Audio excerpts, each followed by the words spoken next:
Oh, they try to take my name, but my name is all I got. Yes, they try to take my name, but my name is all I got. For the people in the back, oh, they trying to take my name. Oh, but my name is all I got.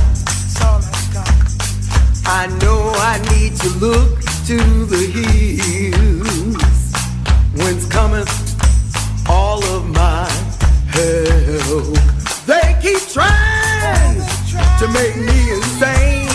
Oh, my name is all I got. We're gonna take it back to the top, y'all. Oh, they trying to take my name, but my name is, see, it's all I got. Yes, they trying to take my name. My name is, it's all I got. For the people in the back. Oh, they're trying to take my name. Oh, my name is all I've got. I've come too far to turn around. I won't stop now. They keep on trying to make me insane.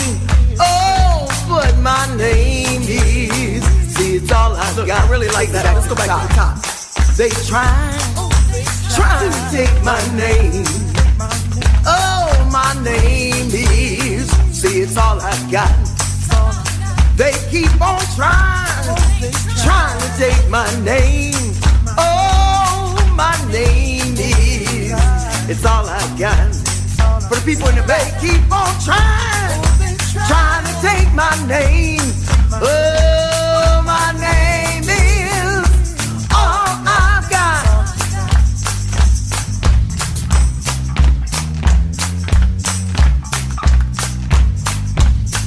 Oh,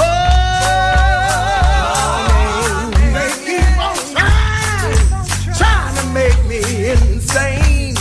Oh, my name is, see, it's all I've got. Look here. Oh, they trying to take my name, but it's all I've got. You know what? I want to thank Marco Price for coming out and saying, y'all need to invite me to the Grand Ole Opry. Yeah, that's what true allyship looks like. Look, Chris Stapleton even said that Black Lives Matter. Yeah, my girl Betty Levette, she said you take our culture, our music, our artistry, leave us our name, because you know what, sometimes it's all we got. Can't nobody change my name but the Lord. Yeah, so I'm gonna keep this name.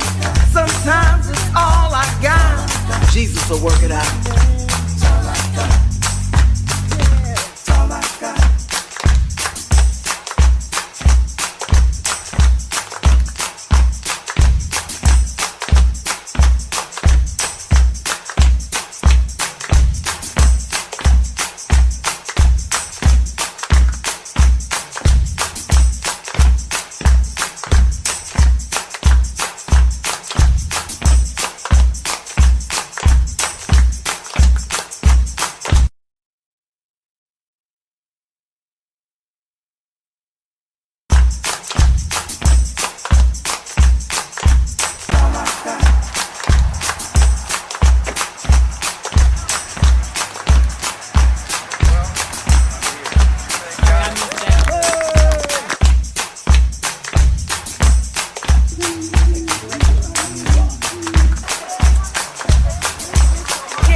Hi there, welcome back to CHMR 93.5 FM in St. John's, Newfoundland, Saturday, February 6th. We just heard an amazing new track, amazing new video from Lady A. My Name Is All I Got, Part 1. We just heard it on the radio, but I strongly recommend anyone go check out that video. It's very inspiring, very beautiful. I love the black and white texturing on it. But forget about all that. We got Lady A on the phone here, and also John Oliver the Third. So hello, welcome to Dual Citizen. Hello. Excellent. So why don't we get into? Thank you so much for having us. No problem. What's that song all about? I got a few theories, but Well, I'll tell you the first part of it, which is, I've been going through these changes okay, about my name right. with that other band, who I refuse to say their name. I gotcha. And going through it, I spoke to my producer, John Oliver III, Yep. and I was saying, I have never really done a song that pertains to some other group, or coming after some other group, or clapping back at somebody. Right. And but this was important enough to make a stand. As you know, we're in Black History Month. That's right. This is Black History Month, and this is part of what is going on. And so I told John, I said, I want a song that's different. I want to take us back to our roots. Yeah. Partying music, some hand clapping, and I left it at that. And John came up with this, with My Name Is All I Got, which,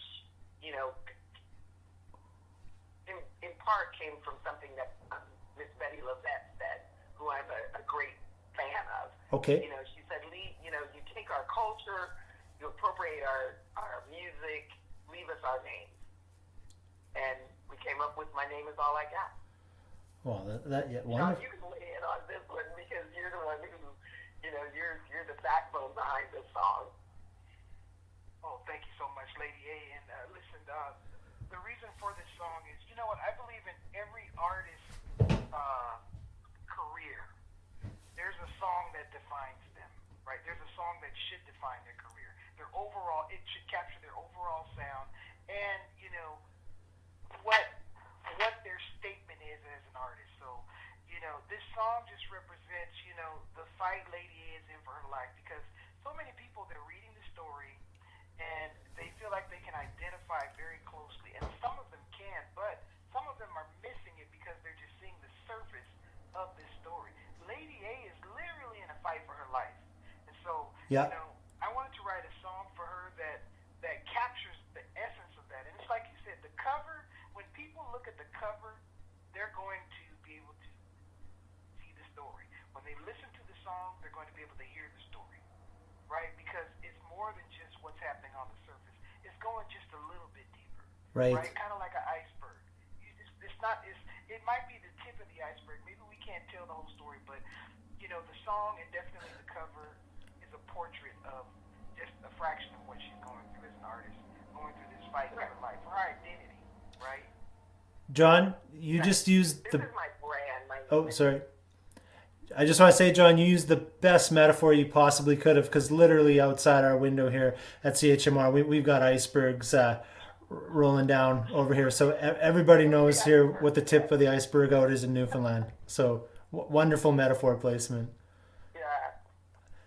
And everything that we do is intentional. Lady A is my brand. It's my name. Yeah. It's my life. It's what I've been working for all these years, for 30 plus years. Yeah. I was Lady A before they were born. And I guess I just have to say the name, before Antebellum was born. Okay. I was Lady A. So for them to dig their heels in, plus I'm an activist. Mm-hmm. I'm not just a songwriter. I'm not just a vocalist. I'm an activist in my community, in my city where I work during the day. So, my name is all I got. Like John says, it's a part of who I am. And for someone to feel, who says they're an ally, who wants to come and portray themselves as an ally, but yet still put your knee knee on my neck because you want to dig your heels in because you have big money, that's not an ally.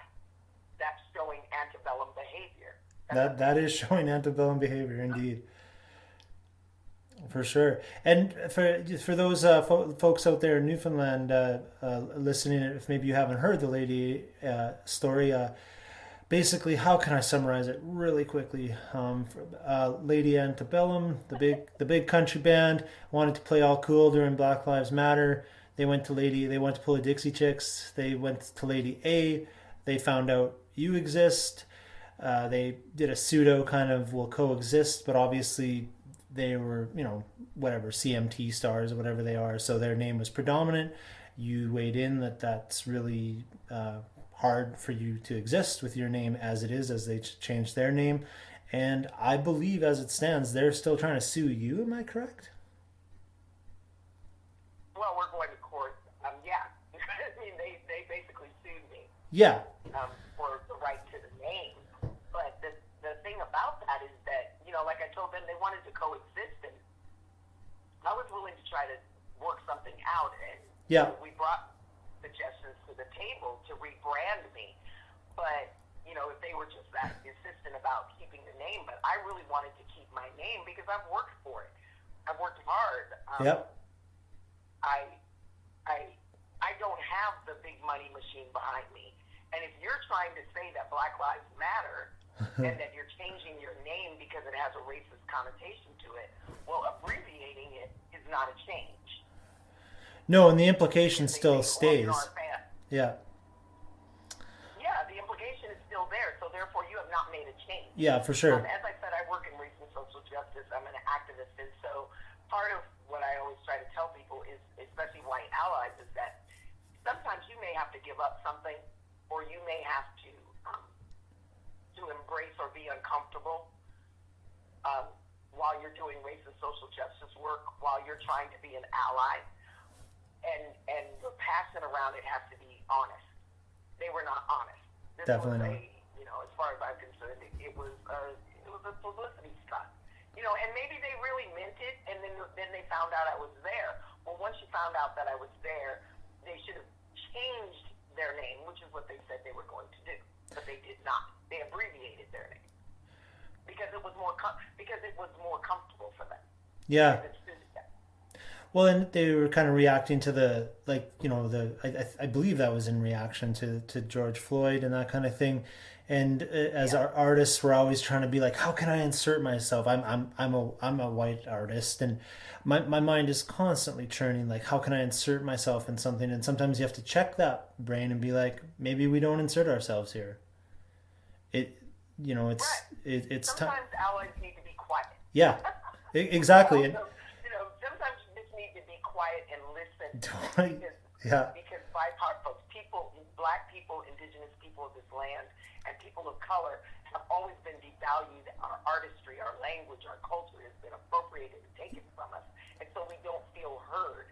So we've been saying all these things all along, and just when we feel heard, then somebody comes and puts their knee on our neck, or they murder us in the street, or there's always something. The line always gets moved. Yeah. So sometimes in being an ally, just being quiet and listening and learning will help you be able to maneuver a lot better and be of assistance to BIPOC folks.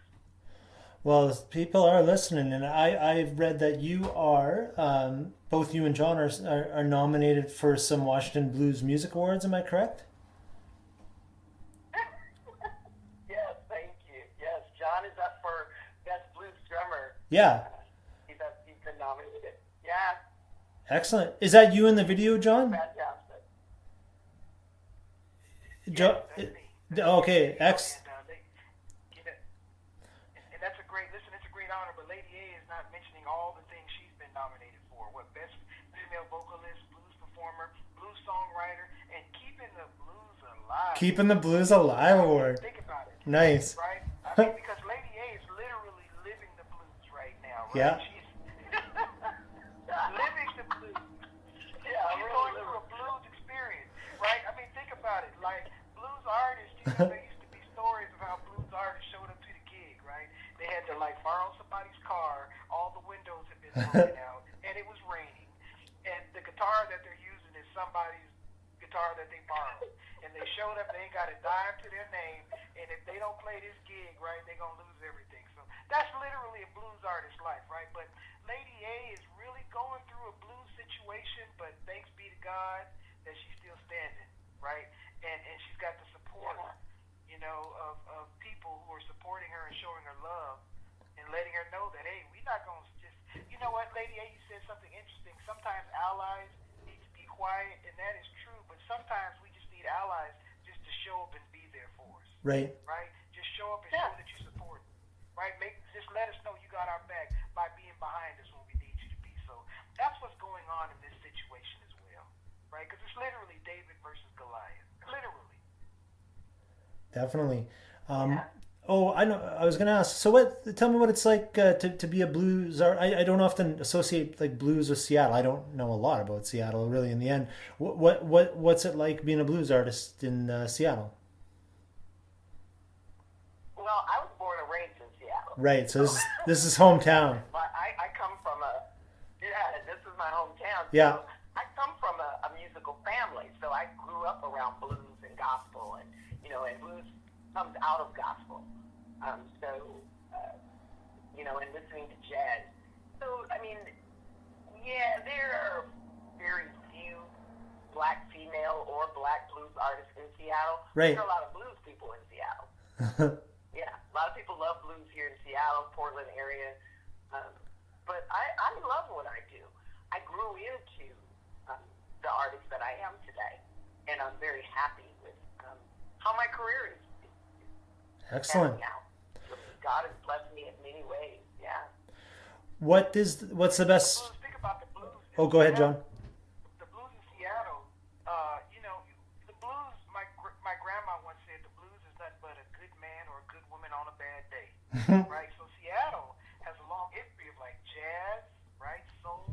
Yeah. And of course, grunge and rock, right? But if you trace all those back, they come from The blues.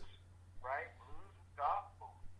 So, I mean, it's like Lady A said, there's a lot of folks that we don't even know about that just love the blues. And you can tell when Lady A sings, they're digging it, right? They love her sound. She's got her own style, right? So she's bringing in crowds from the young to the old. That's why she definitely should win the Lifetime Blues, Keeping the Blues Alive award, because she's doing it. She's out there. She's becoming the face of blues. Well, it's interesting you say that. Tell John is my biggest cheerleader. It just made me recall Nirvana Unplugged when they did Lead Belly. They. Yes, right. Yeah. That just popped into my head when you associated it with the grunge and that. It's funny that I can't remember how old I was. I was like 12 or whatever I was, but it did draw me to Lead Belly, and then before you know it, I was checking that stuff out. So yeah, definitely. What's the best way people can find you online? Well, the best way, normally it would be on Amazon and iTunes and CD Baby, but with this fight that I'm having, Yes. the very thing that I talked about being erased is happening. So I'm being erased on social media. Yeah, I see that. So the best way to find me is, it's sad because before I wasn't. And I was very happy but in my career as it was going. But thank you for the free publicity. But it is harder to find me now. So you can go to my website, though. Okay. And all my information is there, which is LadyABabyblues.com. Okay. So, again, that's LadyABabyblues.com. Okay. And I found you by typing Lady A and Anita White, and that would go. I could find stories and eventually find videos and that on YouTube. But I need to have that fixed because, see, that's another slap in the face. You're right. Even from platforms and social media. I mean, I'm getting on CD Baby and some other platforms that I pay. Yeah. Because I pay just like they do to be on social media.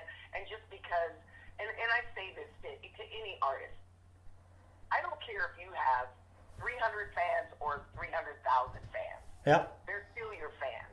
So, I call them my music family. They're important to me. And it's important that they be able to find me. It's important that they be able to find out what's going on the next, because I produce my own shows. I'm just not a vocalist. As I said, I'm a singer, a storyteller, and a songwriter, but I produce shows as well. And so it's important that your fans be able to find you, your music family find you. And for somebody to have to go and look up my surname when Lady A is my professional name, Yep. is a slap in the face. Because that should not be. Yeah, you're totally right. It wasn't that way before, but now just because of antebellum, it's that way, and it's not right. Mm-hmm. Sometimes you have to just do the right thing, even if it's uncomfortable. Just do the right thing. And so I'm going to get that fixed. I would prefer that people, like I say, and I was telling people this before this even came up. People would see me and they would have seen my Facebook page, or they've heard one of my friends call me by my first name. But when I'm working, I'm Lady A at all times. Got it. It's not that I think I'm a diva or I think I'm above all that, but I worked hard. No, I hear you. For my professional name.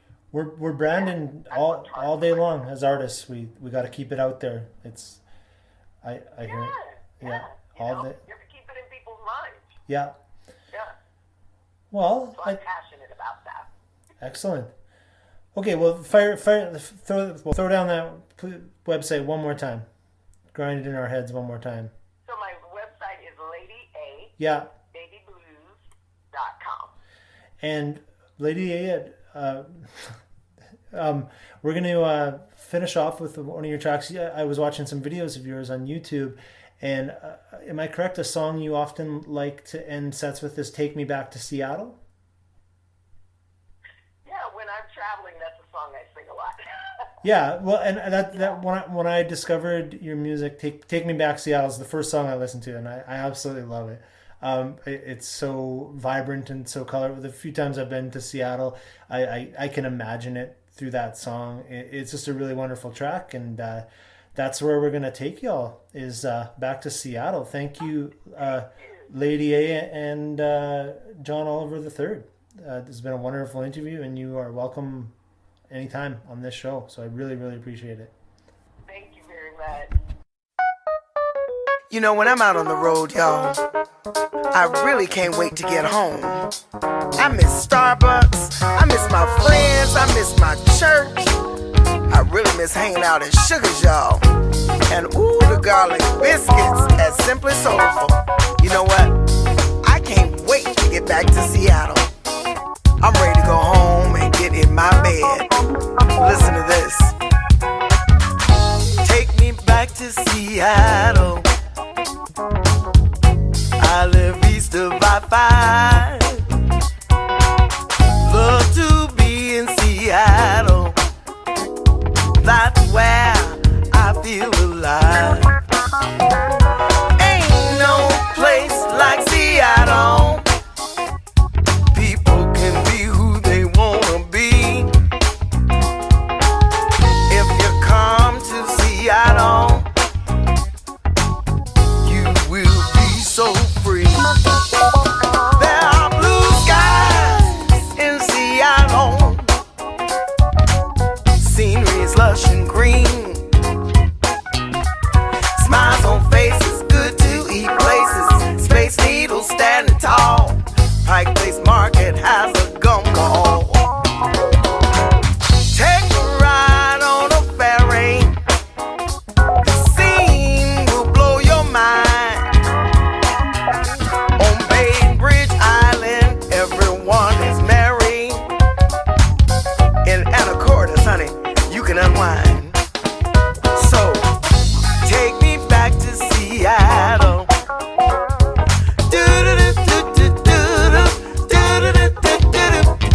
Can't wait to get to Seattle.